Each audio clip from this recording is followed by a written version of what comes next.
Rabbana wab'ats fihim rasulan minhum yatlu alaihim ayatika wa yu'allimuhumul kitab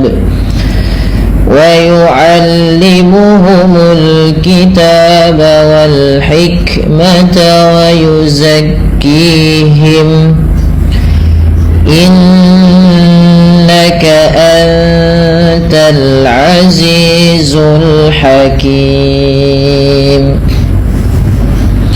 Baik sahabat Al-Quran dimanapun berada, pada lafal bacaan Rabbana di sini ada bacaan yang kita kenal dengan istilah mad tabi'i, ya teman-teman.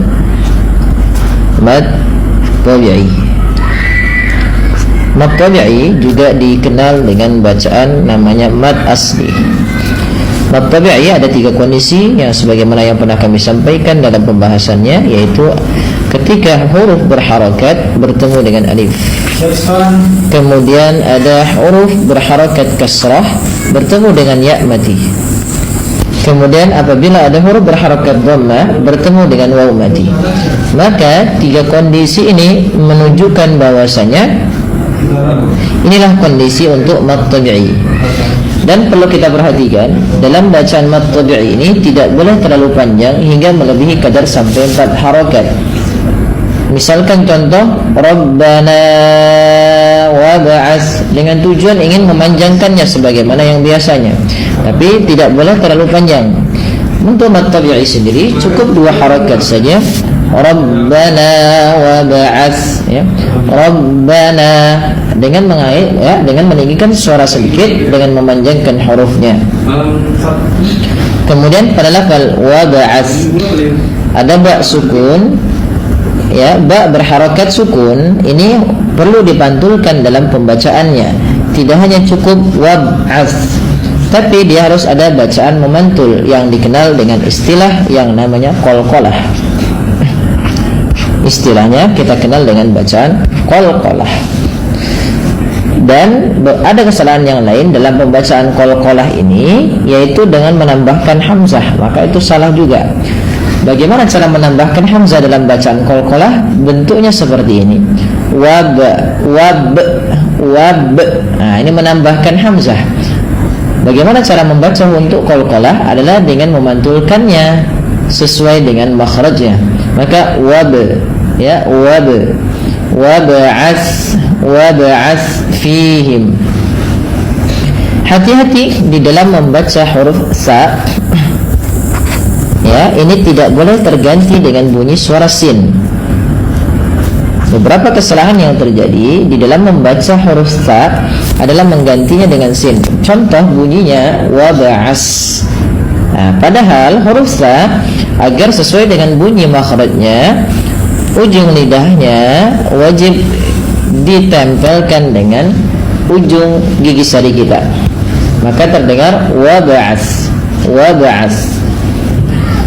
Kemudian pada lafal fihim, fi panjangkan 2 harakat karena ia mad tabi'i, ditandai dengan kasrah bertemu ya sukun. Fihim rasulan minhum, mim mati bertemu ra, idhar syafawi dengan memperjelas bunyi suara mimnya. Rasulah, rasul ada mad tabi'i lagi, dhammah bertemu dengan waw. Lam minhum, pada lafal bacaan lam minhum ada hukum tajwid berupa bacaan idgham bi gunnah. Maaf, ini salah dalam proses pengeditannya, yaitu bukan bila gunnah tapi bi gunnah. Yaitu idgham diartikan dengan memasukkan. Apa yang dimasukkan adalah bunyi suara tanwinnya kepada huruf setelahnya. Rasulan menjadi rasulam, sehingga terdengar bunyi suara huruf mim. Langkah kedua, karena ia bi gunnah disertai dengan gunnah, maka perlu ada penahanannya. Rasulam minhum, dan tidak hanya cukup rasulam minhum. Selanjutnya, pada lafal minhum sendiri ada bacaan izhar halqi. yaitu dengan memperjelas bunyi suara nunnya ketika bertemu dengan huruf-huruf halaq, yaitu ada 6: hamzah, ha, ain, ha, ghain, kha. Apabila ada 6 huruf ini, sebelumnya huruf nun sukun, maka perlu dijelaskan bunyi suara nunnya. Minhum, tanpa ada penahanan dalam cara bacanya. Mim mati bertemu ya sama ketika bertemu ra dihukumi dengan izhar syafawi. Yatslu alaihim, pada lafal yatslu ada bunyi ta yang disukunkan. Cara membacanya adalah dengan menyesuaikan daripada makhraj dan sifat huruf ta. Sifat huruf ta yang paling menonjol dalam ketika dia sukun adalah sifat syiddahnya, yaitu tertahannya suara. Dan langkah kedua yaitu adalah sifat hamasnya, mengalirnya nafas. Maka ketika melafalkan ya yatslu, yatslu, tidak yaslu atau yatslu ya, tidak terlalu banyak dalam mengalirkan hamasnya. Lu ada mad tabi'i kembali ditandai dengan dhammah bertemu dengan huruf waw.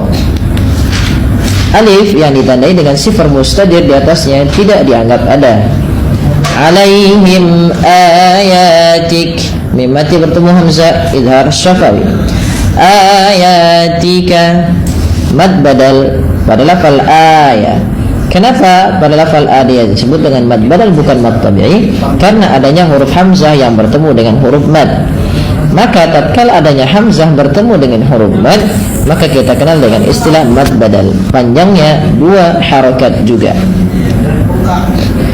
Ayatika ya mad tabi'i, fathah bertemu alif kecil. Wa yu'allimuhumul kitaba wal hikmata wa yuzakkihim. Alif lam yang terdapat pada lafal al-kitab dikenal dengan hukum tajwidnya adalah alif lam qamariyah. Alif lam qamariyah yaitu alif lam yang dia dibaca dengan jelas suara lamnya. Al-kitaba yaitu ada mad tabi'i, wal hikmah sama alif lamnya juga dikenal dengan alif lam qamariyah. Wa yuzakkihim, di sini dibaca kihim, mad tabi'i kasrah bertemu dengan ya yang disukunkan, mad tabi'i. Kemudian kita waqaf pada lafal waqaf jim. Selanjutnya yang terakhir, innaka antal azizul hakim. Innaka, pada bacaan innaka ada nun yang berharakat tasydid. Ini ditahan dengan bacaannya 2 harakat dengan menahan bunyi n-nya, yang kita kenal dengan istilah yaitu gunnah. Gunnah terdapat pada 2 bacaan, mim berharakat tasydid dan nun berharakat tasydid. Kemudian anta ada ikhfa hakiki, suara nunnya disamarkan kepada huruf ta dan ditahan bunyi dengungannya, anta. Kemudian al-azizul hakim, pada lafal aziz mad tabi'i, ini bukan anizu tapi azizul hakim. Lafal hakim ada bacaan mad alif disukun. Pada lafal mad alif disukun boleh memanjangkan 2 harakat, 4 atau 6, tapi kita mengambil yang tengah-tengah saja. Baik, kita ulang terakhir kali lagi. Rabbana wab'ats fihim rasulan minhum yatlu alaihim ayatika wa yu'allimuhumul kitaba wal hikmata wa yuzakkihim innaka antal azizul hakim.